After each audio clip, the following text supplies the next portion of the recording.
बहुत बहुत धन्यवाद माननीय सभापति महोदय। अभी मैं सुन रहा था मास्टर सदानंद जी को, जिन्होंने कि राष्ट्रीय स्वयंसेवक संघ के विषय को लेकर अपनी बात कही। आज से 3 दिन पहले ही महात्मा गांधी की हत्या की जयंती के उसमें पुण्यतिथि पर हम लोगों ने इस बात को समझा कि आखिर किस मानसिकता का वो व्यक्ति था जिसने उनकी हत्या की थी, जिसने पूरा जीवन बिता दिया प्रेम, सद्भाव, सत्य, अहिंसा और यूनिवर्सल ब्रदरहुड के लिए। उस व्यक्ति की हत्या करने वाले विचारधारा के बारे में उन्होंने बात जो कही है, हमें मेरी सहानुभूति उनके साथ है, मेरी सहानुभूति उनके साथ है, लेकिन प्रश्न इस बात का है, We'll see, we'll examine. मानिए देखिए प्लीज माननीय उपसभापति महोदय, चलिए मैं आरएसएस का नाम नहीं लेता हूं, लेकिन उस विचारधारा के बारे में जरूर कहूंगा जिस विचारधारा ने आज पूरे देश में नफरत फैला रखी है, जिस विचारधारा ने भाई भाई को लाया है। मुझे इस बात की प्रसन्नता है कि सदानंद मार्ट साहब ने इस बारे में स्वामी विवेकानंद जी को भी कोट किया कि गरीब की सेवा करना ही असली धर्म है। बात वही है माननीय सभापति महोदय। मुझे इस बात को कहने की आवश्यकता है कि आखिर ये 12 साल होने के बाद जो महामहिम राष्ट्रपति जी का अभिभाषण मोदी जी कार्यकाल में रहा है, इन्होंने 2014 में कहा सबका साथ सबका विकास, फिर उसे बढ़ा दिया सबका विश्वास 2019 में, और अब कहा जा रहा सबका प्रयास। मैं माननीय सदानंद जी से मार्ट साहब से पूछना चाहता हूं, ये सब में क्या अल्पसंख्यक शामिल हैं? क्या मुस्लिम शामिल हैं? क्या दलित शामिल हैं? क्या ईसाई शामिल हैं? क्या आदिवासी शामिल हैं? ये आप कह जरूर रहे हैं, लेकिन आपके कार्य, आपकी योजनाएं और आपकी नीतियां ये इस बात से सहमत नहीं है। मैं आपसे कहना चाहता हूं, जब आप सबके विश्वास की बात कर रहे हैं, उसके बाद आप कहते हैं सबका विकास होगा। मैं माननीय उपसभापति महोदय कुछ आंकड़े आपके सामने प्रस्तुत करूंगा कि न सबका साथ है न सबका विकास है। मैं आपसे अनुरोध करना चाहता हूं कि आखिर मोदी जी को सबका साथ मिला है क्या? क्या सबका विकास उन्होंने किया है क्या? आज इस देश में सबसे बड़ी समस्या है माननीय सभापति महोदय, सामाजिक सौहार्द और समरसता बिगड़ रही है और साथ में आर्थिक असमानता बढ़ रही है। ये दोनों जो हैं, सबका साथ और सबका विकास के खिलाफ इंगित करती हैं। मैं आपसे अनुरोध करना चाहता हूं कि संविधान में सबको समान अधिकार मिले हुए हैं। क्या अल्पसंख्यक समुदाय को आप न्याय दिलवा पा रहे हैं? बिना किसी भेदभाव के सभी का जीवन जीने का अधिकार दिया हुआ है क्या? लेकिन क्या अल्पसंख्यक समुदाय को समान अवसर व न्याय मिल रहा है क्या? धर्म को देखकर लोगों के घरों को बुलडोजर से गिराया जा रहा है। भाई दोषी को दंड मिले, लेकिन उसके परिवार के लोगों ने क्या आरोप, क्या दंड देने लायक क्या काम किया है? उमर खालिद और शर्जील इमाम 4 वर्षों से जेल में बंद है, आज तक चार्जशीट पेश नहीं की गई। ऐसे कई उदाहरण हैं। हेट स्पीच के बारे में कहा था, hate and hostility. Hate speech आप इसके खिलाफ है। लेकिन असम के चीफ मिनिस्टर साहब ने अभी जो बयान दिया है उसके क्या आप समर्थक हैं? क्या उनके खिलाफ हेट स्पीच देने पर आप मुकदमा दायर करेंगे, उनसे इस्तीफा मांगेंगे? मैं आपसे निवेदन करना चाहता हूं, एक तरफ तो यह है, साथ में सोनम वांगचुक जैसा एक व्यक्ति जिसने लद्दाख के अंदर एक अपना विशिष्ट स्थान स्थापित किया है, उसको भी क्या कारण है उसको आज जेल में बंद किया हुआ है? उनकी क्या मांग थी? उनकी केवल एक मांग थी कि वे मोदी जी ने जो चुनाव में 6वीं अनुसूची लागू करने का वादा किया था वो निभाएं। पदयात्रा की, प्रदर्शन और भूख हड़ताल पर बैठे, बिना किसी कारण के 100 दिन से वो गिरफ्तार है। क्या सबके साथ उन्होंने, आपके प्रधानमंत्री जी ने क्या इस प्रकरण में क्या न्याय किया है? अब आप सबका विकास के बारे में मैं इतना कहना चाहता हूं कि एक तरफ आर्थिक असमानता तो बढ़ी रही है और उसके अंदर आप देखेंगे कि आज की असमानता ब्रिटिश शासन के समय से भी बदतर हो चुकी है। वर्ल्ड इक्विलिटी लैब के अनुसार भारत में 10 व्यक्ति लगभग 58% राष्ट्रीय आय प्राप्त करते हैं, जबकि निचले 50% व्यक्तियों को केवल 15% मिल पाता है। शेष 10% के पास शीर्ष, मतलब जो सबसे ऊंचे दर्जे के 10% के पास 65% संपत्ति है, जबकि निचले 50% के पास केवल 6.4% संपत्ति है। आर्थिक मामलों में जो शासन के आंकड़े दिए गए वो स्वयं अंतर्राष्ट्रीय मुद्रा कोष ने उन्हें उनकी विश्वसनीयता पर गंभीर प्रश्न चिन्ह लगाए हैं।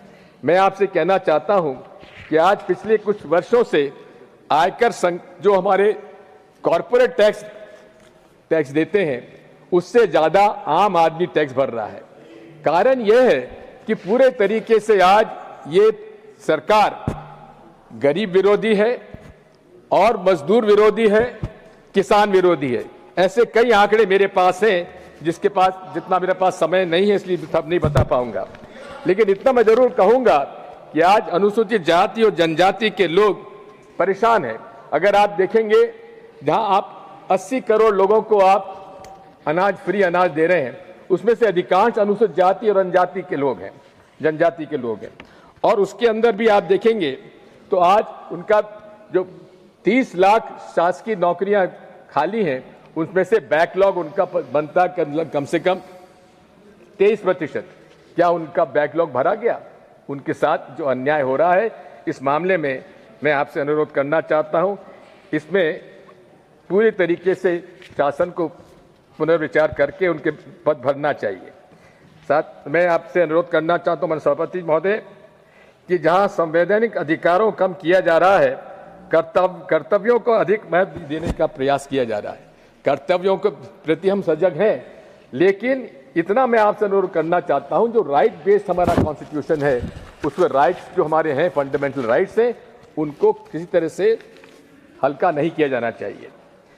जहां तक हमारा स्टेट ऑफ इकोनॉमी है, इनकी कथनी और करनी में कितना अंतर है। काला धन वापस लाएंगे, 15 लाख रुपए देंगे, डिमोनेटाइजेशन में काला धन वापस नियंत्रण में हो जाएगा, नकली नोटों पर प्रचलन बंद होगा, आतंकवाद समाप्त होगा, कैशलेस ट्रांजैक्शन होगा। जबकि उल्टा हुआ है, पूरे तरीके से कैश ट्रांजैक्शन अधिक बढ़ा है। पूरी तरीके से आज अगर हम देखेंगे, आज जो सरकार अर्थव्यवस्था बढ़ने का दावा करती है, तो रोजगार कहां है? मैन्युफैक्चरिंग सेक्टर में मजदूरों की संख्या 2011-12 में 12.6% थी, जो अब घटकर 11.4% हो गई है। सर्विस सेक्टर में भी रोजगार 31% से घटकर 29% हो गया। अधिकांश रोजगार जो है आउटसोर्सिंग से दिया जा रहा है, जिसमें नौकरी की गारंटी नहीं है, आरक्षण भी नहीं है। प्रधानमंत्री इंटर्नशिप PMIS में मैं अनुरोध करना चाहता हूं कि किस प्रकार से ये 66 लोगों को इंटर्नशिप दी गई थी, जिसमें से 95 लोगों को केवल जॉब ऑफर हुआ है। प्रधानमंत्री कौशल योजना के अंदर कितना बड़ा स्कैम हुआ मैं बताना चाहता हूं कि 99% लोगों का एक सेम उनके पास उनका फोन नंबर था। और इसी प्रकार से अगर आप देखेंगे कि पूरे तरीके से इसमें भारी सीएजी ने इसमें भ्रष्टाचार पाया है। मैं आपसे अनुरोध करना चाहता हूं कि आज इस देश में जो हालात हैं, उन हालात में हमें इस पर विचार करना चाहिए कि राष्ट्रीय सुरक्षा के मामले में हम लोग कहां पहुंच गए। आज लोकसभा के अंदर भी इस बारे में चर्चा हुई है, किस प्रकार से चाइना ने हमारे लगभग 2000 स्क्वायर किलोमीटर पर इंडियन टेरिटरी पर कब्जा किया हुआ है। और हम लोग नहीं कह रहे हैं, ये एसपी लद्दाख ने इस बात को रिकॉर्ड पे नोटिंग में कहा है कि 26 पेट्रोलिंग पॉइंट्स 65 में से आज ईस्टर्न लद्दाख पर चाइना ने कब्जा कर लिया है। अगर इस बात का उल्लेख माननीय राहुल गांधी जी ने, लीडर ऑफ ऑपोजिशन ने वहां किया है, तो इसका उत्तर माननीय प्रधानमंत्री जी को इसमें देना आवश्यक है। जनरल मेजर मनोज मुकुंद नरवाने ने जो कुछ भी इस बात को कहा है, उसके बारे में उनको उत्तर यहाँ पे देना चाहिए। मैं ये भी आपसे अनुरोध करना चाहता हूं, माननीय सभापति महोदय, माननीय Digvijaya Singh ji, please will seat. Please sir, मैं आपसे इतना अनुरोध करना चाहता हूं कि पूरे आज देश में हमारे इस देश के लोकतंत्र पर आज खतरा है। और उसका कारण यह है कि जो सौहार्दपूर्ण वातावरण इस देश में आजादी के बाद, पार्टीशन के बाद कायम किया गया था, वो धीरे धीरे समाप्त किया जा रहा है। कट्टरपंथी ताकतें धार्मिक उन्माद फैलाकर एक तरफ हिंदुओं को, दूसरी तरफ मुसलमानों को भड़का रही हैं। और ये अपने आप में जो एक सामाजिक सौहार्दपूर्ण वातावरण इस देश में बना हुआ था, उसमें काफी हम लोगों को आज संकट नजर आ रहा है। मैं इस बात को ये भी कहना चाहता हूं, एक तरफ सामाजिक सौहार्दपूर्ण वातावरण में भेदभाव और आर्थिक असमानता, ये दो विषय ऐसे हैं जिन पर कि विशेष तौर पर केंद्र सरकार को ध्यान देना चाहिए, क्योंकि ये अगर एक हद से ज्यादा निकल गया तो हमारे लिए एक लोकतंत्र भी खतरे में पड़ सकता है। मैं आज इस अवसर पर यह भी आपसे कहना चाहता हूं कि जहां एक तरफ कॉरपोरेट्स के साथ एक टैक्स एग्जेम्पशंस हो रहे हैं, उसी तरह से गरीबों के साथ, मजदूरों के साथ आज हालत यह है कि आज उनके ग्रामीण क्षेत्र में कृषि मजदूरों की मजदूरी पिछले 10 साल में बढ़ नहीं पाई है। नरेगा के अंदर एक रास्ता था जिसके माध्यम से उन्हें मजदूरी मिल जाती थी, उसे भी जो कानून में परिवर्तन कर दिया गया, उसको अलग कर दिया गया। आज हालात ये हैं कि आप देखेंगे कि पूरे तरीके से आज देश में एक अव्यवस्था की स्थिति चली हुई है। कृषि के सेक्टर में भी अब आप देखेंगे कि वादा किया था दुगनी आय हो जाएगी, नहीं हुई। किसानों का उपज का भाव नहीं बढ़ा। जैविक खेती पर महत्व देने की कोई का उल्लेख नहीं किया। जैविक खेती के अंदर एपिडा में भारी भ्रष्टाचार है, उसके बारे में स्वयं माननीय मंत्री ने इसको जी ने स्वीकार किया है, उसके बाद भी अभी तक कोई कार्रवाई नहीं हुई है। किसानों के साथ वादा किया गया था एमएसपी की गारंटी का, वो प्रावधान भी अभी तक नहीं किया गया। कौन सा वादा है माननीय नरेंद्र मोदी जी ने जितने वादे किए थे, कौन सा वादा उन्होंने पूरा किया है, उसका उल्लेख माननीय सदन के नेताजी को और प्रधानमंत्री जी को करना चाहिए। इसी तरह से अगर आप देखेंगे तो शिक्षा के अंदर भी लगभग 1 लाख शासकीय स्कूल बंद किए जा चुके हैं और उसी के साथ साथ लगभग 1 लाख से अधिक जो स्कूल बंद किए गए हैं, वहां देखेंगे आप कि अधिकांश शिक्षकों के पद खाली हैं, ना उनकी ट्रेनिंग दे पा रही है, ना उसको हम आगे ले जा पा रहे हैं।